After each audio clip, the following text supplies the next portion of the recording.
It's 4:30, which means it's time to grow a wrinkle or two and begin our next Super Stonk Ask Me Anything. Like previous AMAs, you provide the questions, we provide the platform, and our guests provide the insight. If you'd like to see these continue, please engage with our guests in a courteous manner and contribute to future discussions by asking questions in the announcement posts. So without further ado, let's get right into it. All right, good evening, everyone, and welcome to yet another Super Stonk AMA.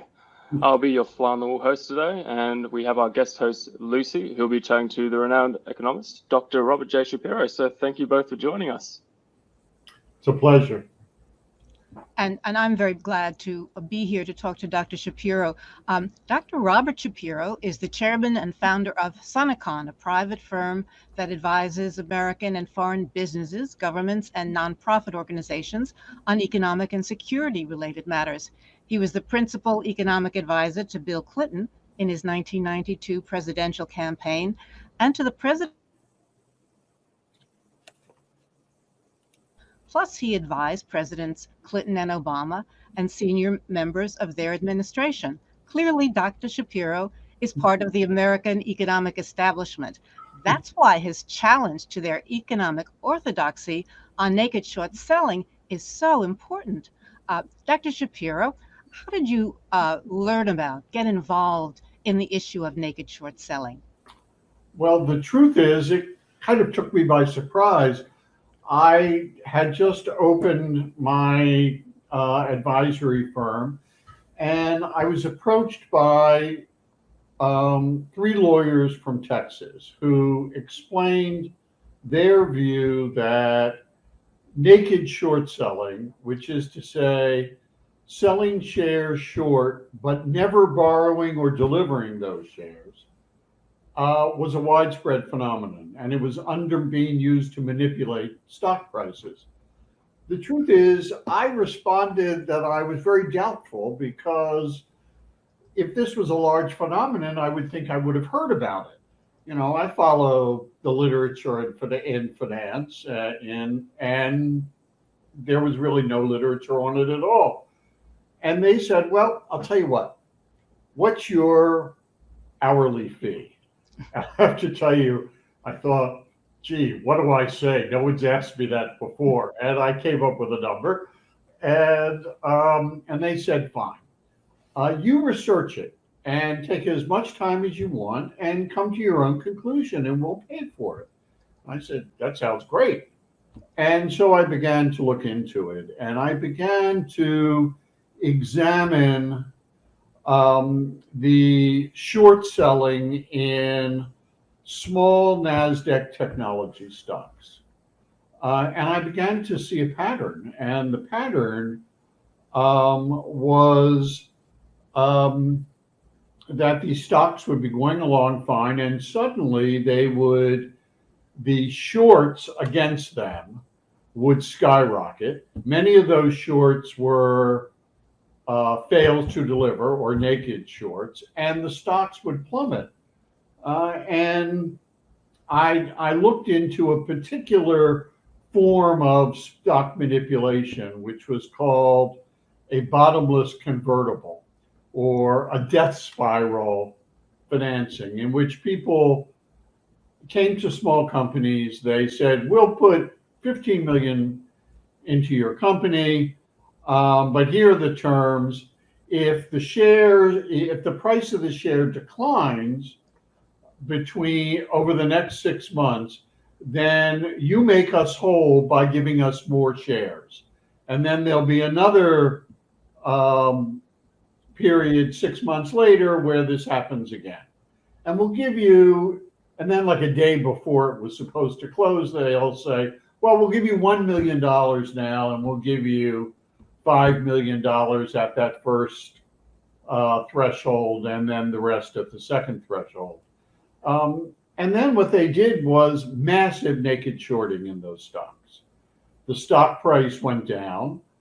They got more shares to quote unquote make them whole, which they used to cover their original shorts. And then they shorted again until often they shorted the company out of existence.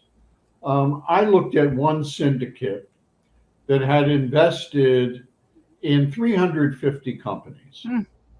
And it showed that within 1 year, 345 of them had declined.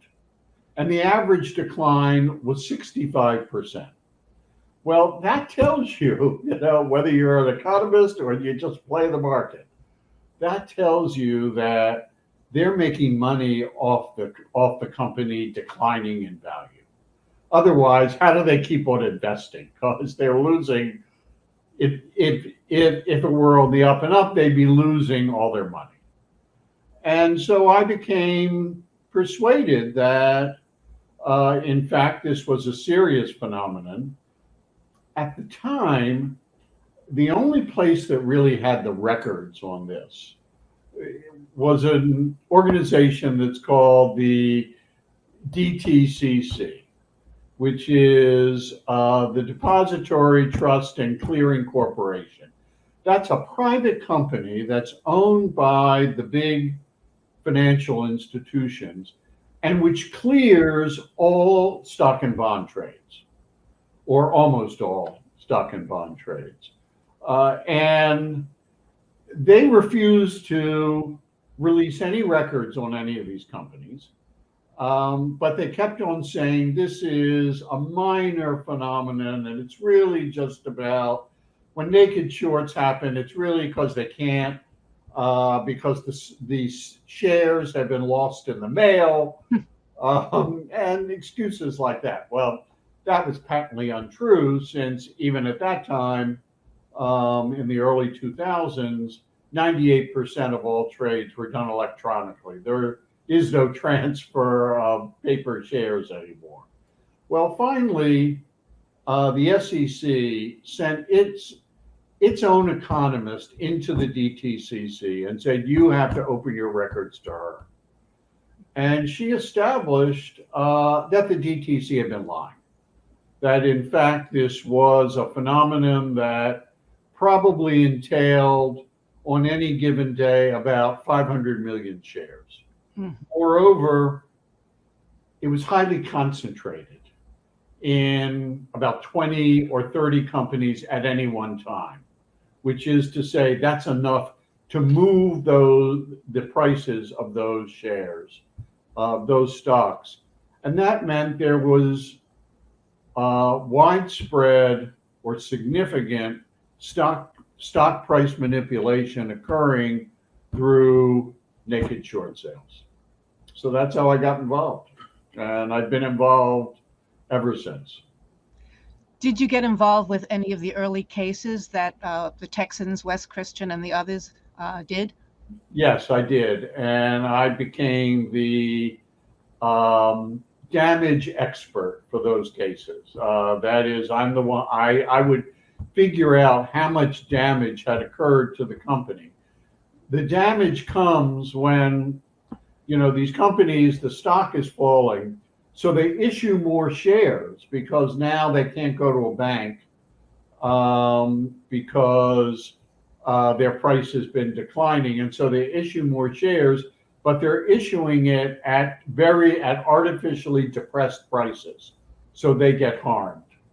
The law says that the damages have to come from selling shares. And so the damage to the company can only come legally when they issue new shares. And so I would figure out how much of the decline in the share price could be directly attributed to the defendant's naked short sales.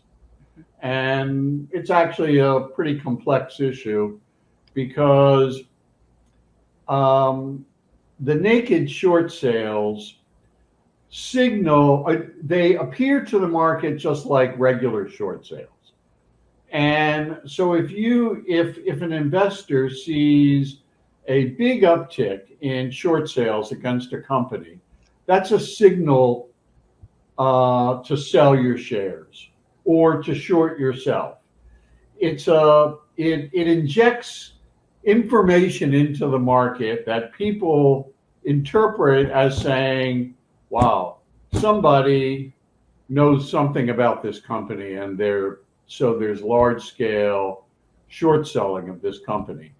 And the reason that signal is so powerful is that if it were a legitimate short sale in a company that had a lot of shorts out against it, in order to borrow the shares to sell short, a legitimate short seller would have to pay a big premium to locate and borrow those shares because they're in short supply because there are already so many shorts out against it.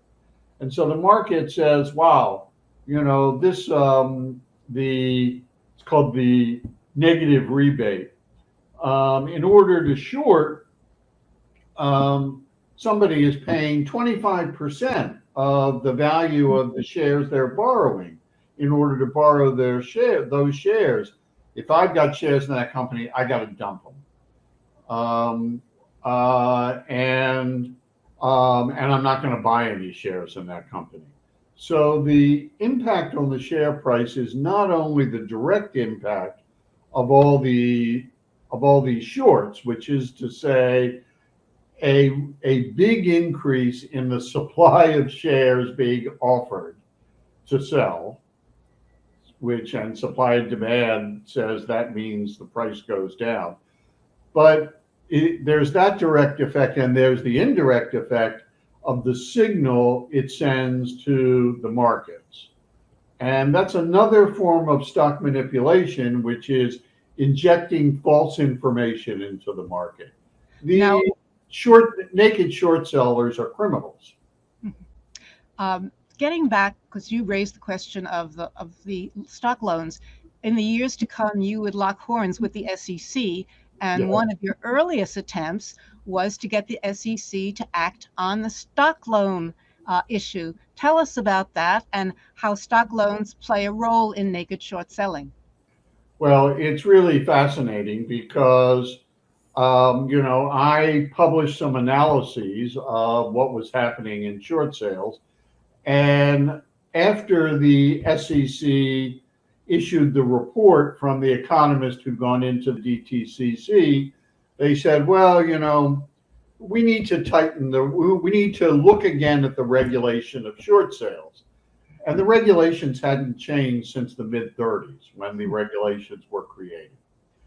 And so they called me in and said, what do you think? What does your evidence show? Give us some advice. I said, you have to discipline these naked short sellers by creating a system in which they bear an economic cost if they do this. And they take a real risk of losing a lot of money. And they came up with a regulation. It's called Reg Show, which set up a kind of complicated structure of if you had a stock that had very large fails to deliver and they weren't covered in a certain period of time, then the broker who would handle that could not sell short any more shares in that company. So it was not really a discipline on the naked short seller. It was a kind of signal, gee, you can't trade in that stock to a particular, to Goldman Sachs or Merrill Lynch or JP Morgan. They also, however, grandfathered all the existing fails to deliver. And so all these companies that were being destroyed by naked short sales, the SEC wasn't touching. And I went to them and I said, you've got loopholes in this that the short sellers will drive through. This is not going to affect it. And they said, well, we don't want to trigger what are called short squeezes. A short squeeze is when you've got a short seller and the price starts to go up instead of down. And when that happens, the short seller has to put up more money in order to maintain his short position. So they get squeezed. And if you said you've got to make all your naked shorts real, the only way they could do that would be to go into the market and buy the shares. And that would send the price of the stock up and there'd be a short squeeze. And they said, well, we don't want to have a short squeeze. And I said, look, short squeezes are the way the market disciplines bad behavior. That's exactly what you do want. And otherwise, you're not going to have any effect on this. And, the SEC, it has its constituencies, and they don't include little companies being attacked by criminals. Mm-hmm. They include the big financial institutions and the big companies, so they didn't do anything. And in a year and a half, it was clear that the rule had no effect. They came back and they said, well, what can we do? I gave them more advice. They took about half of it, and it improved things a little, but not much. And then they finally put in place a rule that has some teeth. It's got like one row of teeth. It's got top row, but not bottom row.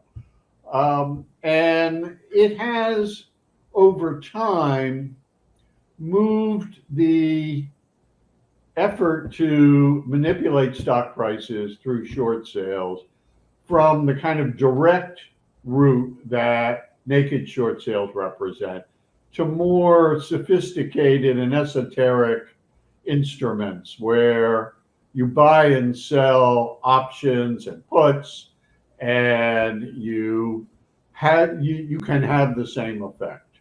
Or you carry it out in what's called X-clearing, which is trading between financial institutions that doesn't occur through the regular markets. X-clearing means it's not cleared by the DTCC. Mm-hmm. And so it has continued, but not as bad as it was. It was the Wild West. And it was always illegal, but never prosecuted. Mm-hmm. And so you had what you would have in any industry. You have bad actors and good actors. You have people who obey the regulations and laws and people who don't. We saw that, for example, in health and safety regulation at the beginning of the pandemic, and how certain pork and chicken producers didn't follow the regulations, and others. Let me ask you about one of your next confrontations or meetings with the SEC. An interesting story. It was a year after the 2008 financial crisis. You went to see SEC Chair Mary Shapiro and talked about naked short selling and its role in the financial crisis. What did you tell her? Well, I had looked at the data around the financial crisis, and what you saw was that in the 2 weeks leading up to the total collapse, which was the collapse of Lehman Brothers in early September, the shorts against the major financial institutions increased fourfold, and the naked shorts against those institutions increased 50-fold. Half of all the shorts against the financial institutions were naked shorts. And what I said to Mary Shapiro was, look, these data, Lehman Brothers, Merrill Lynch, they were going to go down because the companies were bankrupt. But the naked shorts, this massive piling on of naked shorts, brought those companies down within a very short period of time. And the impact of the collapse of companies like that, if it happens suddenly, is very great to the markets, because the markets don't understand it. and they kind of freeze up and they say, what's happening? We don't know where everybody else is. Had there not been any naked shorts, they might have been able to handle those bankruptcies much as they did the GM bankruptcy and the Chrysler bankruptcy, which was in a very orderly manner. What they could have done was go into all the financial institutions and say, okay, we're examining your books, and then publicly say, okay, these are the companies that really are no longer sound, and these companies are sound. And for the unsound ones, we are taking over a bankruptcy process. If you had done that, the Great Recession would have been a normal recession. We would not have had this terrible financial crisis. Now, that wasn't the only factor, but that was certainly an important factor. So I said that to Mary. She said, you're right. We have a hearing next week. I want you to come and make that case. And I said, certainly. So the hearing day comes, and there a crew of five economists are there. Four of them are saying, and the issue was the what could have been done about the financial crisis. And the other four were kind of traditional neoclassical economists, and they said, oh, the markets are never wrong. This is, there's nothing you could have done. This was built-in distortions in the market, and you needed to let it play out. And I said, well, this was not a natural market phenomenon. The fact is there was irresponsible behavior in the derivatives market, those mortgage-backed securities, and which were whose ratings were corrupt. They were rated as AAA when they were all junk. Moreover,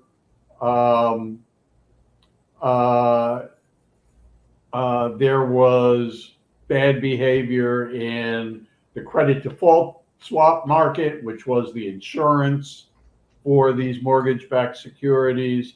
And you had massive naked short selling, which created the crisis, the sudden crisis. And I was explaining it, and the head of the staff head of the enforcement division, who had written the reg show, who was in charge of writing the reg show rules, and who I had tangled with previously when I said your rules aren't going to work. He was in charge of this hearing, and I was literally in the middle of a sentence, and he said, your time is up. And he turned off my microphone. He would not allow the full case to be made. And unfortunately, Mary Shapiro wasn't there that day. I did go in and speak to several other commissioners. But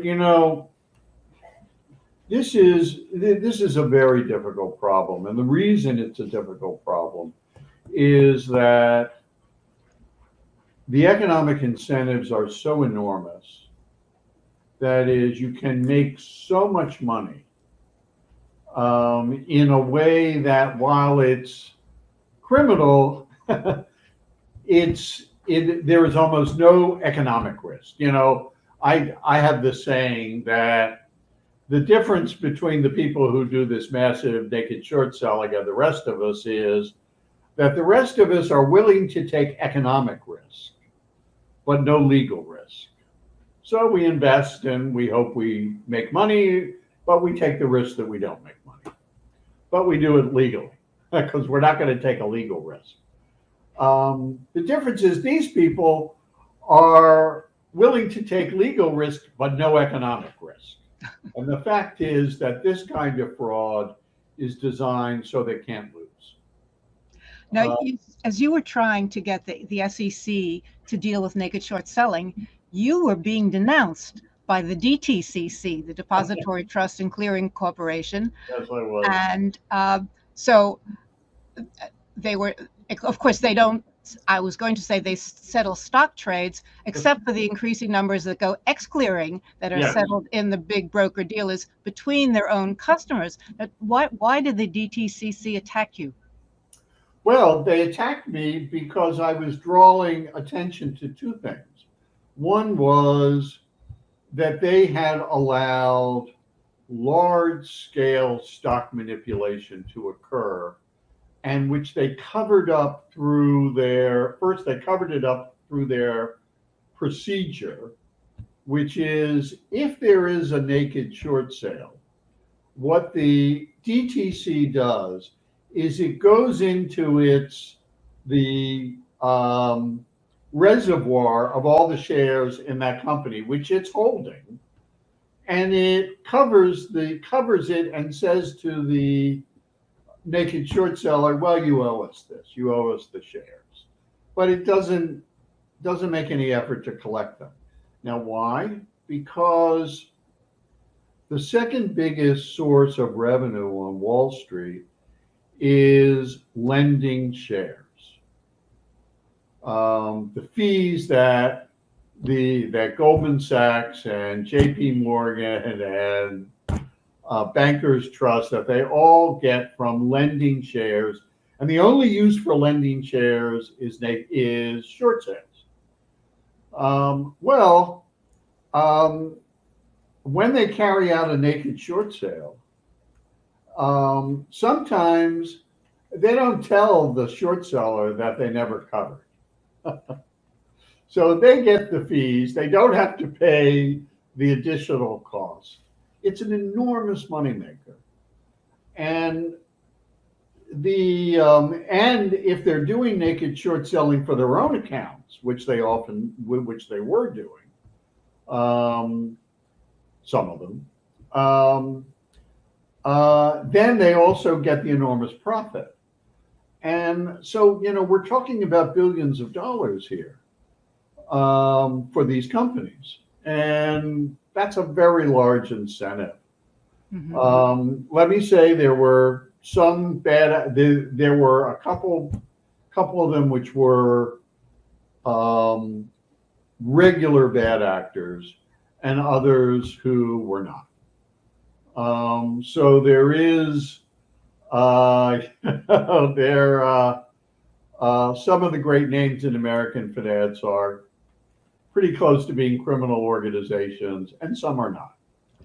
You have said that the people in the SEC, is in bed with Wall Street. Yes. So, and the DTC, of course, is owned by Wall Street. It's owned by the big broker dealers. So can you talk a little bit more about that? I mean, this seems to be taking regulatory capture to great extremes. It does. And one of the ways is that the SEC, part of it is, SEC staff, there is a regular revolving door between being on the SEC staff and then going to work for a big either secure Wall Street law firm or a big Wall Street financial institution. That's not limited to the SEC. That's now true of White House staff and senior congressional staff often. Not always. Again, there are some people who are in it just for the money and other people who are in it for public service. And so, that's an incentive to please your prospective employer who's going to pay you $1 million or $5 million as opposed to, the $200,000 you're earning from the government.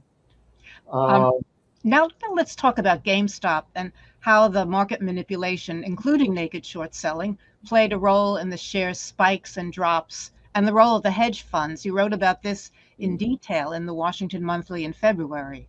Yes. Well, it was a very, as soon as this broke, and, the common line was, It's these small investors, on Robinhood and organizing on Reddit who are driving up the price of this company. Well, I looked at the stock price, and the stock prices, had gone from 15 or 20 to 400, and then they would fall to 200, and then they go back to 350. And I asked myself, okay, when the stock is at those kinds of prices, who can afford to buy and sell large blocks of these shares? Because, they were hundreds of millions of shares were being traded every day. Well, the small investors on Robinhood don't have the billions of dollars that involves. The only people who have that are institutions. There are lots of institutions, but most institutions have fiduciary responsibilities. Institutions like pension funds and bank trust departments, who are very big buyers and sellers in the market. They comprise more than half of all trading in the market. And so I said to myself, well, who is not subject? What institution is not subject to the fiduciary responsibilities? And the answer is hedge funds. And they have the resources, and they can do whatever they want with them. Moreover, there are, hedge funds are organized to move large blocks of stock in and out of companies quickly, which was what we were seeing. And so to me, this looked like a battle between hedge funds. The hedge funds on the short side and the hedge funds on the long side. Mm-hmm. And that's why it kept going up and down and up and down. And so it was a battle of billionaires that the small investors from Robinhood, they were just collateral damage. Well, again, the short side of those, at times the shorts were 50, 60, 70, 100% of the outstanding shares. Well, whenever you see shorts, the outstanding shorts are equal to more than about 10 or 15% of the outstanding shares, you know that it's become very expensive to borrow the shares because they're in short supply, because you can't borrow shares from a regular investor, from the account of a regular investor. All the shares which are borrowed have to come from the accounts of institutional investors. That's to protect the small investor. So if you've got these massive shorts, it's very expensive. And if it gets over 50%, there are no shares available to borrow. Mm-hmm. Because the institutions hold 50% of the shares, and you can't borrow from the other. So, this is arithmetic. It's not complex math. So we knew there was massive naked shorting. That was again manipulating the price of that stock. Where are the numbers that anybody could see? The numbers that are public that will back up what you're saying. Well, the number of shorts outstanding on any company and the number of shares that are available to buy or sell, which is called the float. It's usually less than the total outstanding shares because founders and so on hold shares that can't be traded normally. So they're in the outstanding shares, but not in the float. And companies always keep a certain percentage of their shares not in the market. So if for some reason they want to expand the number of shares, they can pull those shares and trade them. All that is available at Yahoo Finance for anybody to see, for any company. The data on the holdings of institutions versus non-institutions, most companies, the basic financial information about most companies will also include the percentage of their shares held by institutions. And again, those shares cannot be borrowed for short selling under SEC rules. So you could get all those data and just do the arithmetic. Now, the SEC chair, Gary Gensler, said in London recently, I think we can bring more transparency to short selling. We have unused authorities in that space that were granted by Congress nearly a dozen years ago. So based on everything you have said here and what you know, what should Gary Gensler be doing now? Well, let me say first, I know Gary quite well.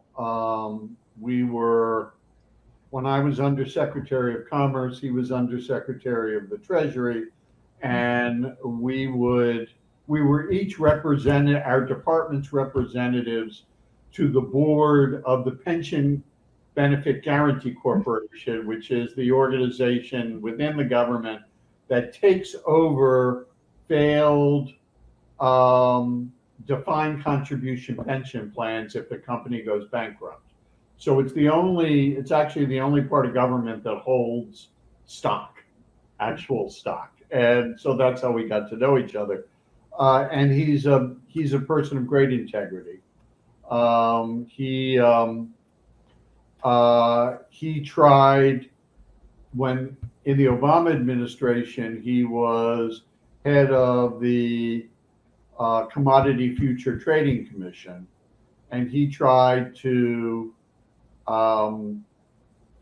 tighten the rules on derivatives. These derivatives like credit default swaps that can be used to manipulate markets, or to get windfall profits for financial institutions, or windfall losses, which was what happened in the financial crisis.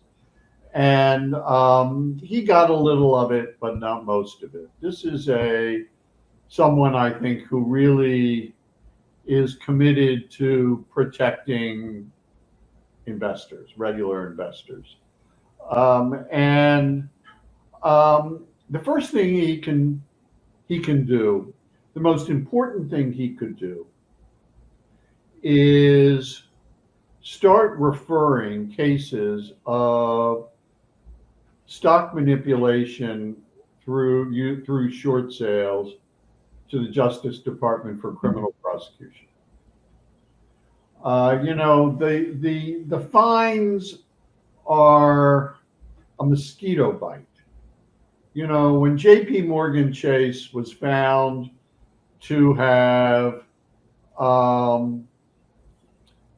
fraudulently assured its clients that some block of mortgage-backed securities was sound when they knew it wasn't. This is the biggest financial institution in America, and this was the worst financial crisis in 80 years. The fine was equal to, I think, 7% of 1 quarter's earnings, right? And that was for a terrible thing, but no criminal prosecution. People who think these institutions believe that they can get away with anything because they have gotten away with anything. Mm-hmm.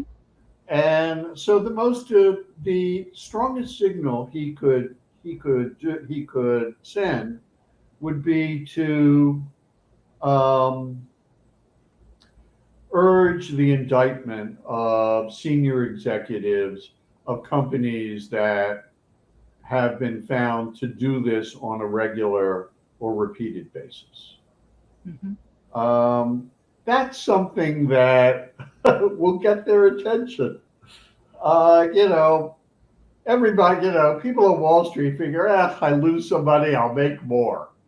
The kind of dirty secret is that all these institutions make what economists call oligopoly rents, which is to say, the reason they make such enormous amounts of money is they control the market. There are a couple companies dominating the market and a handful of companies. And that allows you, while the rest of the economy, is the return is, 15 or 20%. The return for them is 50 or 60%. I remember when I was in government and there was the Clinton administration was pursuing antitrust an antitrust investigation of Microsoft, and I was in a meeting in the White House, and Microsoft's earnings had just come out, and I said to the president, "You want to see what monopoly or oligopoly returns look like?" I said, "Here's Microsoft. Their rate of return this year has been 45%. I said, "You cannot do that in a free market." Mm-hmm. And these institutions in finance, tech and finance are the two of the most highly concentrated sectors in the economy, and they both happen to have by far the highest compensation for everybody at the top. They're making tens or hundreds of millions of dollars a year. Well, they're not doing it because they're not getting that because they're smart. They're not any smarter than a guy running a small company or most doctors or most journalists. Mm-hmm. They have special skills that they've learned, but that still does not explain, from an economic perspective, this enormous disparity in compensation. Now, the House and Senate Financial Services Committees had hearings earlier this year, and they barely mentioned short selling. Nobody mentioned naked short selling. What should Congress do? I think that, well, look, Congress, in its defense, the oversight function of Congress right now is there's not much bandwidth left. Right? We've got not only all of the terrible acts and crimes of the previous administration, we also have all these issues around the handling of the pandemic, the handling of all the money that's been spent to address the pandemic. So the oversight plate is pretty full right now. At the same time, I think what Congress should do, if I were advising them on this, I would say direct the SEC to investigate these particular questions, and you could also set up a commission to look into the impact of domination in the financial system and the impact of criminal acts by those actors, and set up a commission of a blue ribbon commission. Establish the basic facts. That's what they can do.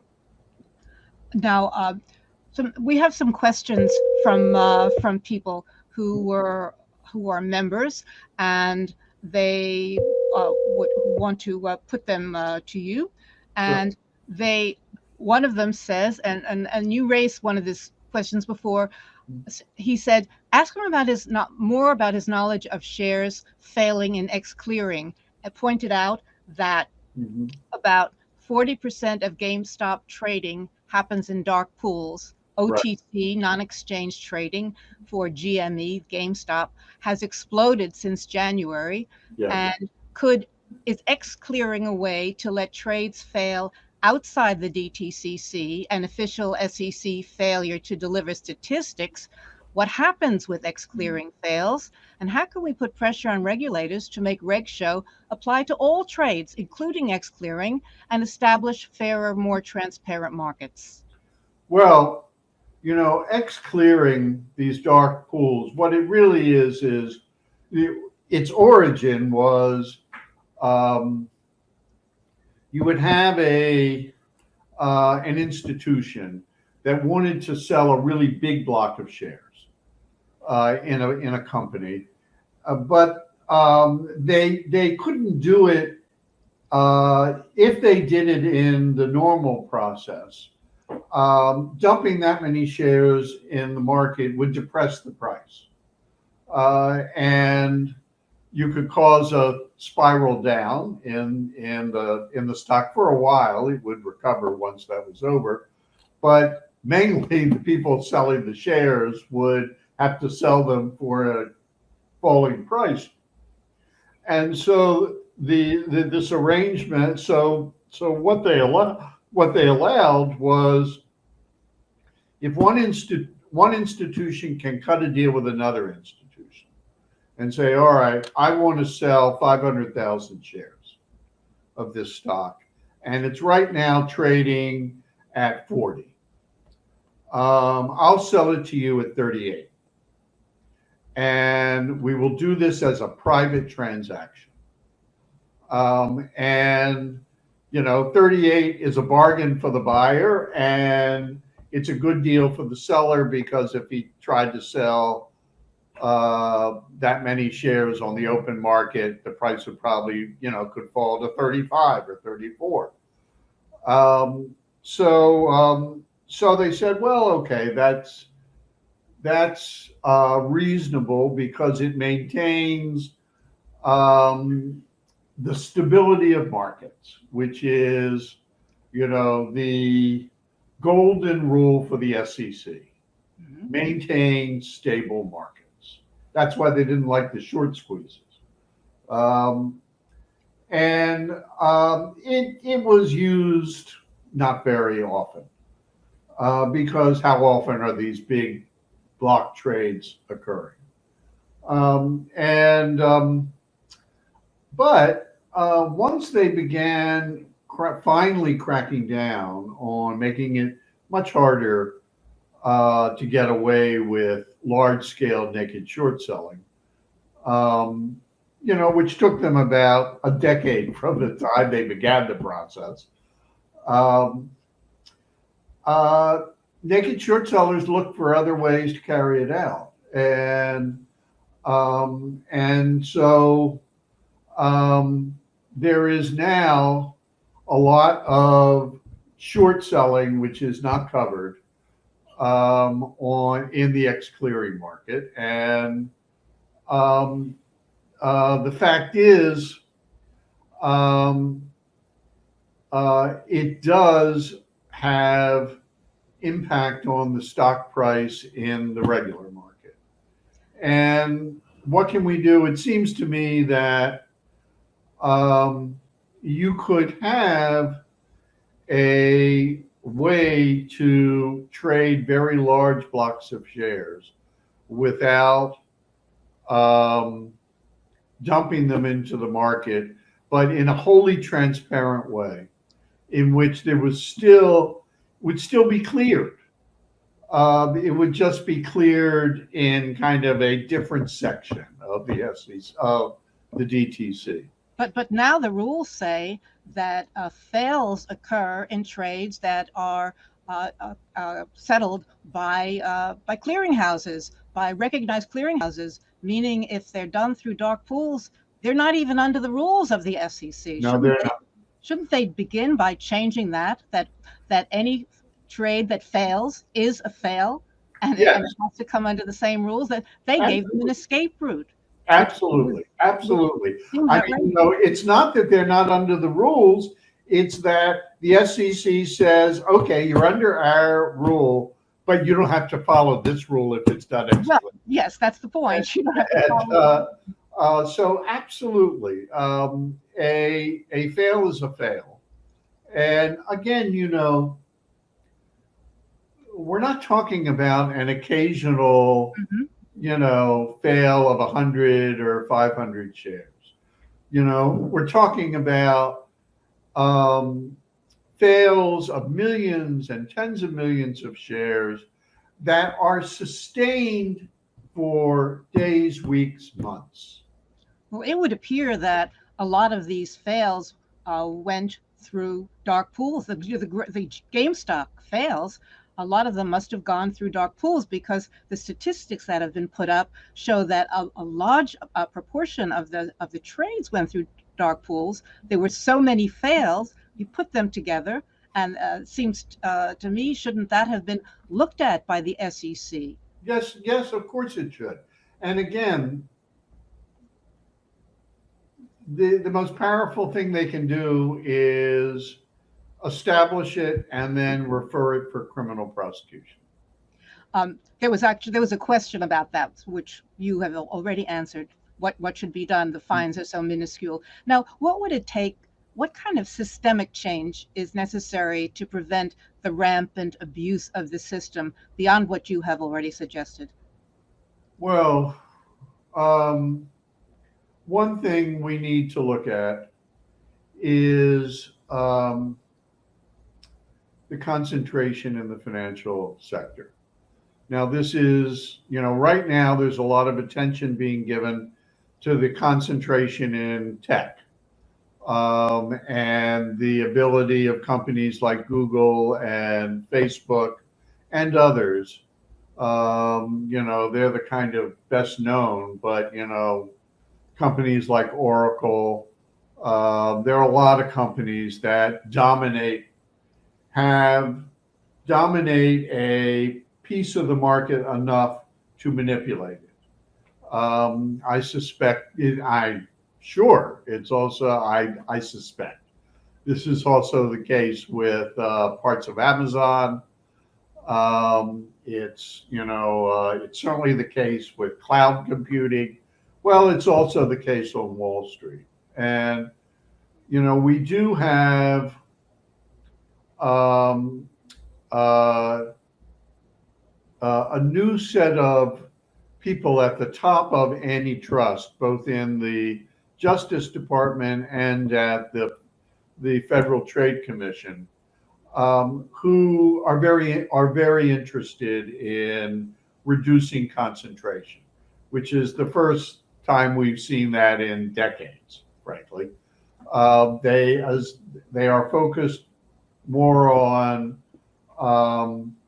tech than on finance, but I think they need to look at finance as well. And the question is not just, well, are they going to be broken up or their ability to buy more companies limited? It's that they know that they're under scrutiny.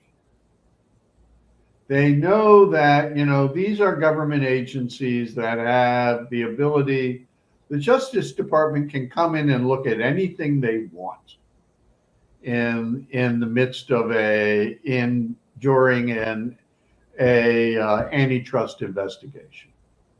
And indeed, particularly in finance, I mean, it's more true in finance than in tech because the financial institutions are also regulated by the comptroller of the currency and the Federal Reserve Board, who also have the ability to go in and look at any record they want. So what you need is a Fed and a comptroller of the currency committed to an honest and free market in finance, which we don't have. And it's, transparency is a very powerful tool. And if only because transparency raises the possibility of class action lawsuits. Mhm. If as well as perhaps criminal prosecution. You got to put, I think these people are beyond the fear of God. I think their behavior shows that, but you got to put the fear of something into the highest levels of finance and all the trading desks in finance Yeah. in order to begin to see real change. Well, suppose going forward, suppose there was another big spike uh, in GameStop or AMC. Is there something that the SROs, the self-regulating organizations such as FINRA and the SEC, if there's a violent price shift, should they have acted quickly instead of basically, I could see doing nothing? Because is there some systemic risk posed by that kind of event, or is it just a one-off thing that doesn't really matter? Well, Did they miss something? well, when it comes to a stock like GameStop, there's no systemic risk because it's a small company that is not connected to basic parts of the economy, but um, uh, there may be it could be used to investigate whether there's a systemic problem. That is, whether what's happened to them is happening at some level to lots of other companies, Mm-hmm. And which does create a systemic risk. Yeah. But what you need for any of that, and what is very hard to get in the midst of a crisis or a big shift in the market, is the clear information about what's going on. We really can only regulate in retrospect areas that we haven't regulated before. Now, once we find it, we can set in place new regulations, and then the SEC or FINRA could step in as soon as they saw any evidence that looked like these previous cases. But it's, finance is so big. It involves so many trades. You're talking about, billions of trades involving tens of billions of shares, sometimes being done in very complex ways. And how does a enforcement staff get their hands Mm-hmm. around that problem?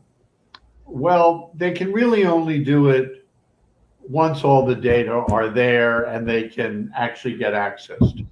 Maybe once also there is some attention paid by other interests. For example, you are from your past have a lot of connections to the Democrats, who are now more or less in power in both houses. Uh, do you talk to any of the people there that are concerned about these issues? Do you talk to them about the naked short selling? What do they say about what's going on? Well, actually, yes, I have in the past. The fact is, right now,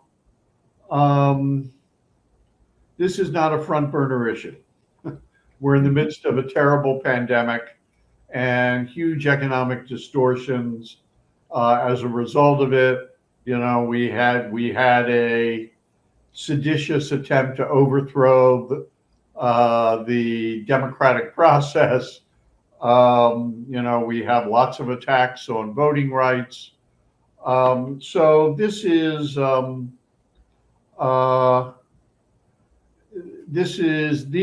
issues are not at the top of most people's list of things to do.